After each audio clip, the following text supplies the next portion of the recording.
Después de haber conocido que Dios nos ha creado para la eternidad y que la historia es nuestra realidad y desde ella nos proyectamos al plan divino, es necesario conocer qué es la muerte para el cristiano. Mucho se dice que la muerte es el paso a la vida eterna. Y cuando generalmente acudimos a un sepelio o cuando sufrimos la muerte de un ser querido, señalamos con esperanza esta realidad. La muerte es el paso a la vida eterna. ¿Qué entendemos por vida eterna, por cielo, por juicio? Lo vamos a ver más adelante. Lo importante es señalar qué es para nosotros ese acontecimiento en nuestra vida. Pues es la única certeza que tenemos al momento de nacer. Es que vamos a morir. Sin embargo, es necesario que tengamos una noción muy clara de acerca de este acontecimiento. ¿Qué es para nosotros la muerte? No nos vamos a detener en lo que suponen otras religiones u otras tradiciones cristianas, sino ante todo lo que en la iglesia se comprende por la muerte. La muerte en Cristo, la muerte de nuestra persona y al mismo tiempo nuestra proyección a la eternidad. Por eso es necesario que vayamos a la perspectiva bíblica y desde ella conozcamos nuestra doctrina. Señala la Biblia que Dios ha creado al hombre como un ser caduco y mortal. El Señor creó al hombre de la tierra y de nuevo le hará volver a ella. Le señaló un número preciso de días y un tiempo fijo. Lo encontramos este señalamiento en el libro de Sirácides, capítulo 17, versículos del 1 al 2. Entonces, así la muerte forma parte del ritmo vital de la existencia humana. No es el final determinante, sino un acontecimiento prácticamente que está implícito en la vida humana. Sin embargo, es impensable que Dios haya propiamente creado la muerte, lo mismo que el cosmos, esto es, el orden y la belleza del mundo. Es una victoria sobre el caos precedente. Así la vida es el triunfo sobre la muerte. ¿De qué se trata según el Antiguo Testamento? Que no podemos achacarle a Dios la creación de la muerte. Dios ha creado la vida y desde el principio vital tenemos que conocer nuestra realidad. En Dios encontramos precisamente este gesto de caridad que al crearnos nos da vida y una vida en abundancia. Ahora bien, el caos y la muerte no han sido creados por Dios, que eso quede muy claro, sino que forman parte de ese fondo precreatural de donde Dios saca el orden y la vida del mundo con su actividad creadora. Desde allí Dios nos sacó, desde la nada, para darnos todo, y ese todo es su gracia. Por tanto, la acción creadora divina es ya un acto salvífico que libera del caos y de la muerte, del abismo informe y del silencio del sepulcro. Dios crea arrancando y salvando del caos de la muerte. Dios nos crea desde esa realidad. Dios crea desde la nada, desde la muerte, desde el silencio. ¿Para qué, hermanos? Para que comprendamos que la oportunidad que tenemos de vivir es la expresión radical de la vida en Dios. Dios, principio de vida. Dios, fuente de todo lo bueno. Dios, principio de toda verdad, verdad absoluta.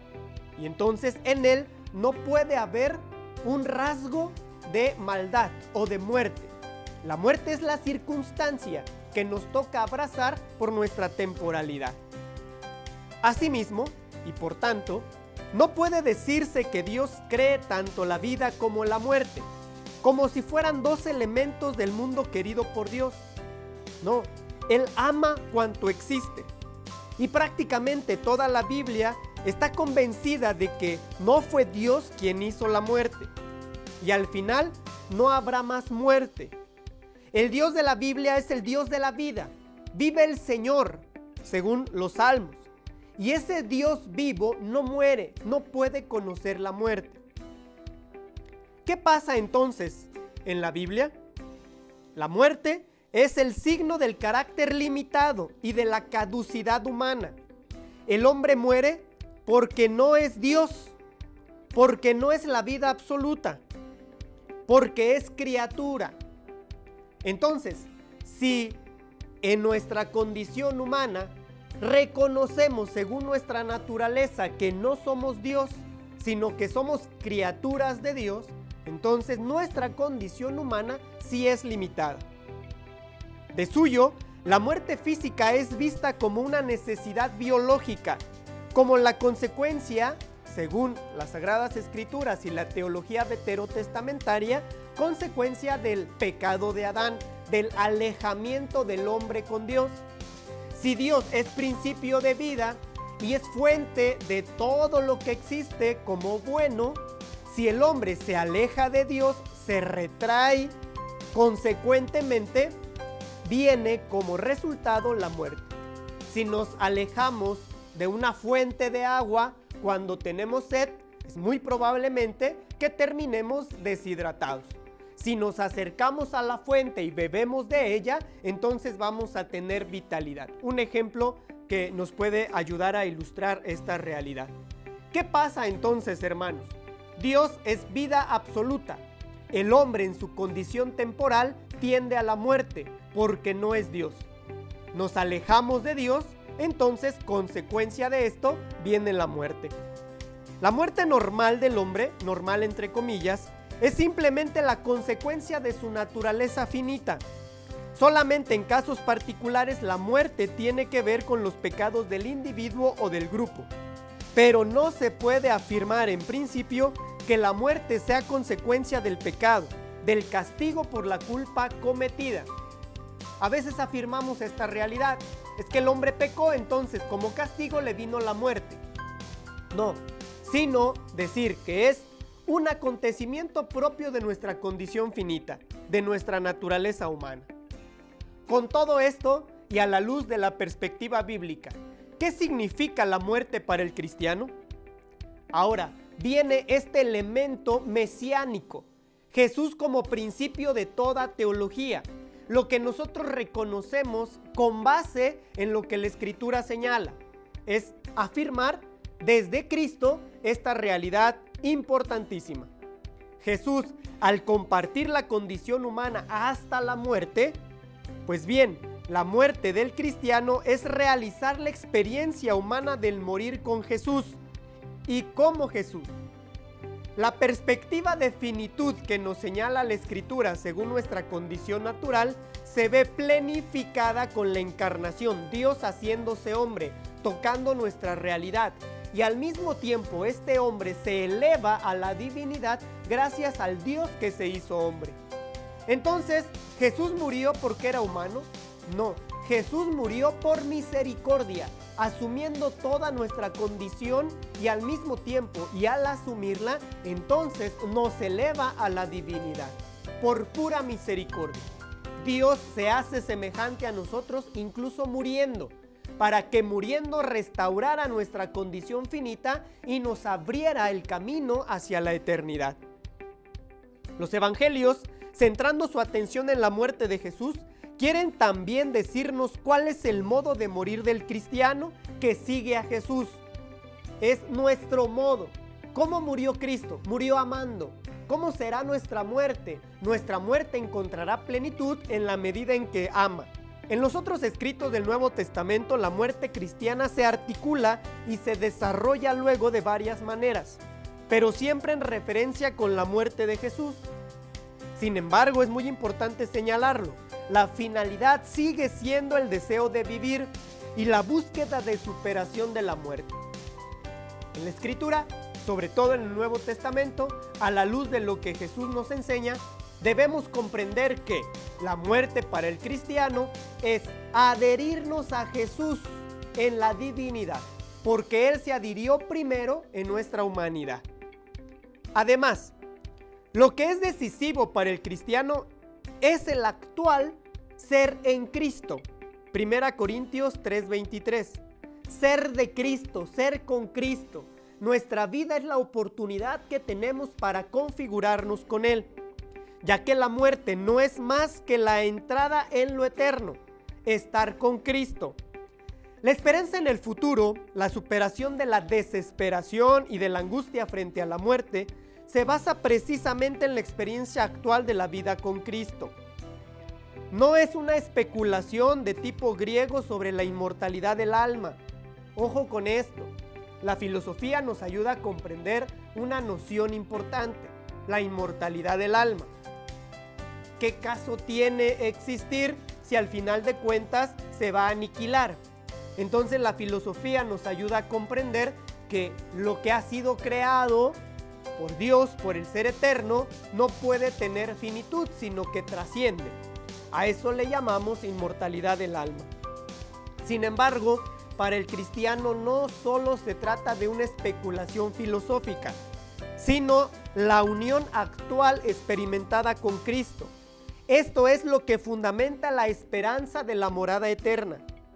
Sabemos, dice la segunda carta a los Corintios en el capítulo 5, versículos del 1 al 15, lo siguiente: sabemos que si esta tienda en la que habitamos en la tierra se destruye, tenemos otra casa, que es obra de Dios, una morada eterna en los cielos, no construida por manos de hombres. Por eso gemimos en el estado actual, deseando ardientemente ser revestidos de nuestra morada celestial, supuesto que seamos hallados vestidos y no desnudos. Mientras estamos en esta tienda gemimos oprimidos, ya que no queremos ser desnudados, sino ser revestidos, para que la mortalidad sea absorbida por la vida. El que nos ha hecho para este destino es Dios, y como garantía nos ha dado su Espíritu. ¿Qué ganamos con estar unidos a Cristo en su vida, pasión, muerte? Ganamos la resurrección, ganamos el paso a la vida eterna. Y esto, hermanos, implica necesariamente un compromiso personal. Ahora, el deseo de vivir, la atención hacia la plenitud de la vida, coincide con la intención libre de Dios. El que nos ha hecho para este destino es Dios, el cual nos da precisamente el Espíritu de Cristo, para que logramos vivir y morir de tal manera que podamos resucitar con Él. De alguna manera lo que he señalado anteriormente. Creer en Dios, como nos lo revela Jesucristo, significa creer en el deseo de Dios de hacernos vivir y en la eficacia de ese deseo. También nosotros creemos y por eso hablamos convencidos de que quien resucitó a Jesús, el Señor, también nos resucitará a nosotros. La unión actual del cristiano con Cristo mediante su Espíritu es ya la experiencia de ese deseo, el deseo de estar con Dios, de vivir con Él, para que siempre seamos felices como hombres en nuestra condición humana y entonces de alguna manera satisfacer el deseo de vivir que ha puesto en nosotros. Dios nos da la posibilidad y el deseo de trascender. Y en la trascendencia nosotros debemos comprender la acción providente de Dios. Ahora, lo que seguramente nos inquieta, esta pregunta que muchos nos hacemos. Bueno, cuando alguien muere, ¿qué muere en él? ¿El cuerpo, el alma, el espíritu? Muchos nos cuestionamos y decimos, no, lo que murió es el cuerpo y lo que vemos allí es un cadáver. Y entonces, lo que trasciende es el alma. Y hablamos de un dualismo en el ser humano. Alma y cuerpo.